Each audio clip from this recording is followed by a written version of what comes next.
Der er sgu da ikke noget på skærmen. Ja. Det er helt hvidt. Nå, ja, det er også sådan. Kære mor, far, familie. Kære mor, far, familie og venner. Den 6. juni bliver den her flotte fyr og min bror, bachelor i international business på CBS. Den 15. maj bliver den her flotte fyr, det er min bror, udlært salgsassistent fra Elgiganten i Gentofte. Derfor vil vi gerne holde en fest. Ja!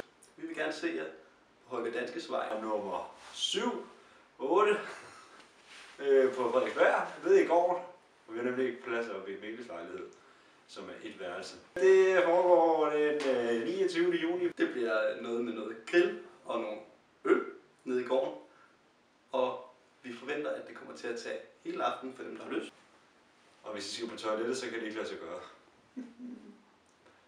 Vi starter klokken 3, og vi vil meget gerne høre fra jer på enten brevdue, Facebook, brev, Twitter, snailmail, telefon, sms. Det er lige meget. Bare vi hører fra jer.